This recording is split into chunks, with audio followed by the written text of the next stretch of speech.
Si vous avez appuyé sur cette vidéo, c'est que vous vous êtes posé la même question. Qui est le titan le plus puissant ou le meilleur si vous préférez? Aujourd'hui, déjà pour commencer, si vous n'avez pas regardé l'anime au complet, ou au moins jusqu'à la 3e saison, cette vidéo va peut-être vous spoiler.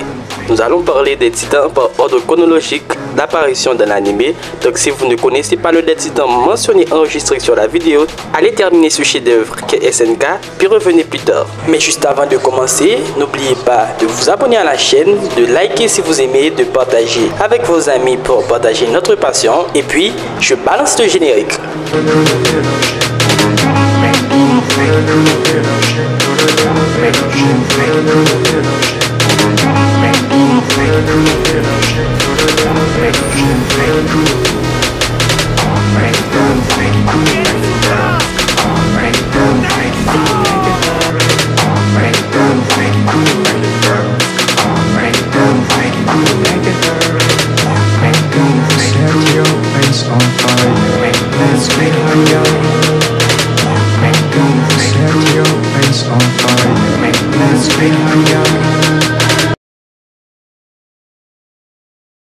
Dès que chacun s'occupe de ses affaires à Shiganshina, juste au-dessus du mur Moria apparaît le titan colossal. Ressemble à un titan normal ne possédant pas de peau, ayant une hauteur d'environ 60 mètres, d'où le surnom colossal qui le définit parfaitement. De son corps s'échappe de la vapeur à une température extrême qu'il utilise offensivement mais surtout défensivement comme un bouclier. Ce qui le rend plus dangereux, en plus de sa taille, c'est l'explosion qu'il crée lors de sa transformation ressemblant énormément à une explosion nucléaire. Ce titan a accompli de nombreuses choses comme détruire les canons au-dessus du mur, faire un énorme trou dans le mur permettant au titan d'envahir le district de Shiganshina. Son sacrifice a permis à son compagnon de fuir avec Eren lors de la grande bataille. Que dire de l'apparition de ce titan après qu'il est légendaire? Il apparaît dans le chaos, dans la destruction, lorsque les titans pénétraient dans le district, fonçant à toute vitesse sur les soldats, essayant tant bien que mal de fuir et de fermer les portes, mais sans aucun succès. Le titan change, détruit la porte et disparaît aussi rapidement qu'il avait apparu. Le titan cuirassé, à défaut de ne pas avoir de peau, comme le titan colossal, possède au contraire lui une couche supérieure, lui servant de cuirasse et de bouclier pour lui protéger de ses ennemis, ou comme une arme pour charger sur ses adversaires.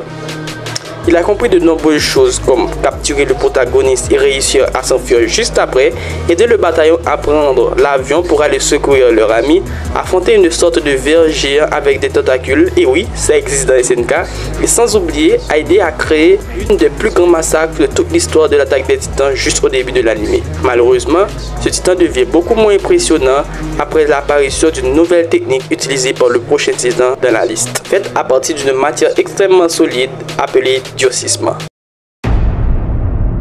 Pendant que Mikasa, dépassé par les événements qui l'entourent, se retrouve sans gaz, sans équipement fonctionnel et face à une multitude de titans prêts à la dévorer, en une fraction de seconde, un titan sorti de nulle part apparaît, affronte les autres titans et les massacre sous les yeux de Mikasa, ne comprenant pas la situation. Facilement reconnaissable car possédant des cheveux longs, des yeux verts et un physique extraordinaire possédant même des abdos. On dirait qu'il venait de sortir de la salle le mec. Possédant après quelques épisodes la capacité de créer une matière similaire à la cuirasse du titan qu'ils finissent par appeler l'endurcissement, ne possédant aucune capacité spéciale sauf quand on découvre que le vrai pouvoir du titan qui est d'accéder et même d'interagir parfois avec les souvenirs passés et futurs des détenteurs passés ou futurs. Ce qui veut dire que le gars peut manipuler le temps quoi. Et ouais, il n'y a pas que Jotaro qui peut développer son pouvoir temporel à la fin de son anime. Ce titan a fait de multiples choses comme soulever un énorme rocher extrêmement lourd pour boucher le trou qu'avait fait le colossal précédemment. Il a affronté en 1v1 le cuirassé puis le colossal et d'autres titans qu'on va présenter un peu plus tard. On la voit pour la première fois dans l'anime lors d'une excursion du bâton d'exploration en dehors des murs, où il se divise en plusieurs groupes selon une stratégie pour mieux protéger le protagoniste. En quelques secondes, ils sont envahis par des titans et parmi eux, l'un attire notre attention plus précisément. C'était un titan de sexe féminin ayant la capacité de réfléchir comme un homme. Elle poursuit Eren et manque de se faire capturer. Elle a pour ressemblance le titan assaillant, possédant le même trait de caractéristique d'une taille d'environ 15 mètres, mais qu'elle ne possède pas de compétences spécifiques à elle. Le titan comble plus ou moins cette lacune par une technique d'arts martiaux propre à son détenteur, qui met en défaite facilement bon nombre de ses adversaires. Ce titan n'a pas vraiment eu beaucoup d'apparitions durant l'anime comparé aux autres titans, puisqu'à part la scène de l'excursion précédemment indiquée, il apparaît dans la partie finale de la saison où il affronte l'assaillant dans un combat féroce où ce dernier a dû se dépasser pour pouvoir être vainqueur, sans oublier ses amis qui l'ont aidé. Mais elle apparaît aussi lors de la saison finale et dans ses amis à remporter la victoire, si on peut appeler cela une victoire. Apparu pour la première fois lors d'une invasion de titans passant par le mur rose. Parmi tous les soldats présents en ce moment de l'histoire, l'un d'eux décide de faire diversion pour permettre à son compagnon de prendre la distance. Et finalement, il réussit, mais malheureusement, il croisa la route d'un titan qui n'hésita pas à l'attaquer avec un cheval. Puis, le titan s'approcha et lui demanda le nom de l'équipement qu'il portait sur lui, en parlant bien sûr de l'équipement tridimensionnel. Prit l'objet, puis partir en laissant l'homme dans sa douleur dévoré par les titans. Il est facilement reconnaissable, pas besoin de chercher plus loin.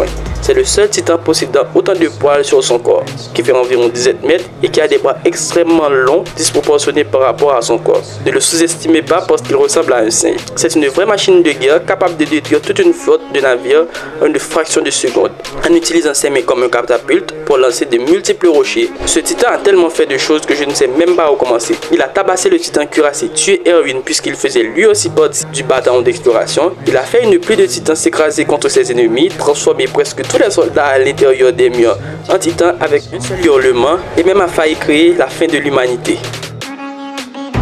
Le titan bestial est en mauvaise posture. Un caporal vient de faire un massacre et retire Sig de son titan, le menaçant avec une lame dans sa bouche. En une fraction de seconde, sorti de la fumée verte des soldats, un titan s'empare de Sig, puis part sans perdre une seconde. Marchant à quatre pattes, le titan charrette est aussi facilement reconnaissable à cause de cela. Possédant une longue bouche, ce qui le rend vraiment différent des autres titans. Il est connu pour porter sur ses dos des charges extrêmement lourdes comme de grosses boîtes, une petite arsenal ou même un gros canon, ce qui lui vaut le surnom de titan charrette. Elle est présente dans beaucoup de batailles comme lors de la Sokot Eren dans le château, mais ne possède pas vraiment de compétences offensives propres à lui. Le titan reste surtout en soutien ou en sniper. On est en plein milieu d'une guerre, les morts commencent à être désavantagés. Peu à peu, l'ennemi gagne du terrain grâce à un train extrêmement armé. Pas le choix, il faut un plan pour arrêter l'ennemi. Alors, une petite fille se dévoue pour neutraliser le train. Elle réussit, mais se fait tirer dessus. C'est alors qu'apparaît le titan. Si vous me demandez pourquoi c'est lui que j'ai choisi, car il y a elle et aussi lui. Attends, vous avez vu sa tête? On aurait dû l'appeler Titan Gollum. Vous ne connaissez pas? C'est le gars qui dit... Et pour l'autre, c'est même pas un pur titan mâchoire, puisqu'il a aussi du titan bestial en lui. Pour ses caractéristiques, déjà, le titan possède un masque avec des dents extrêmement aiguisées, sans oublier ses griffes acérées. C'est aussi un titan qui se déplace à quatre pattes, ce qui lui donne une vitesse supérieure aux autres titans. Mais son atout principal, c'est sa taille qui lui donne une agilité extraordinaire. À part qu'il a failli manger Eren dans son combat où il affrontait le marteau, ou encore a failli manger Eren sur le toit de la maison, il ne fait pas vraiment de combat extraordinaire. Ce qui fait la force du titan fait aussi sa faiblesse, car comme il est plus petit que les autres, il devient plus rapide certes, mais aussi plus léger, ce qui fait de lui le prédateur parfait pour... Les grands du monde se réunissent pour une fête, durant laquelle un petit spectacle racontant l'histoire des titans et du pacte de non-agression qu'avait donné le roi Fix. En un coup, le titan assaillant apparaît, fait un massacre et juste derrière lui, le titan marteau. Un titan blanc de la tête aux pieds et sans attendre utilisa son compétence ultime qui lui donna le surnom de titan marteau. De ce fait, à partir de l'endurcissement, créa un marteau. Mais il n'était pas limité à cela, car sa seule limite était on dirait son imagination, pouvant créer une multitude d'hommes sans trop d'efforts. Son plus grand atout, c'est qu'il peut se transformer en titan sans que son détenteur soit forcément à l'intérieur. Une petite fille, pourchassée par des hommes à cheval, trouve un refuge dans le tronc d'un arbre. En glissant, elle tombe dans un trou, puis dans une source d'eau, où elle est approchée par une créature semblable à un ver, possédant des tentacules. Au contact de cette créature, la fille se transforme et devient un titan. Il est le titan le moins développé, pourtant c'est grâce à elle que tout a commencé, d'où le nom titan originel. Grâce à son pouvoir, l'Empire Eldien est devenu l'un des plus grands empires de tous les temps.